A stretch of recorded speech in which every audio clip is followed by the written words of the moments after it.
tief unter der Erde. Wer nicht aufpasst, der kann da dran sterben. Es kalt Feuer und Gehör steckt tief unter der Erde. Wer nicht aufpasst, der kann da dran sterben. Es kommt aus der Welt, von Menschen gemachter her, sagt nichts und schweigt und strahlt vor sich her.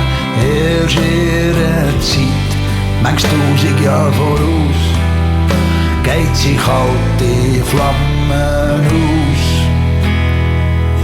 Das kalte Feuer und Kühl steckt tief unter der Erde im Bunkerloch, verborgen in den Bergen. Das kalte Feuer und Kühl steckt tief unter der Erde im Bunkerloch, verborgen in den Bergen. Es kennt keine Zeit, kein Hunger und kein Durst.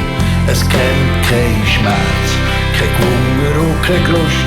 Es hat kein Herz, es hat kein Blut, das ins Wärme tut.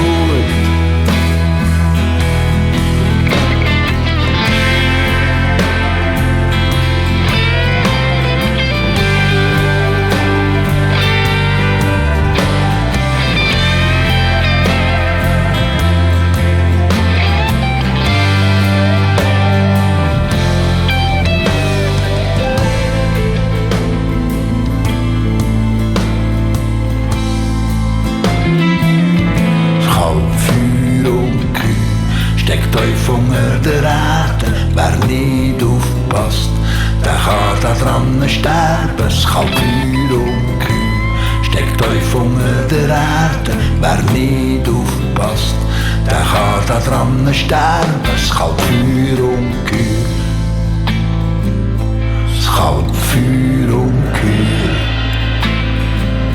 das kalte Feuer und Kühl.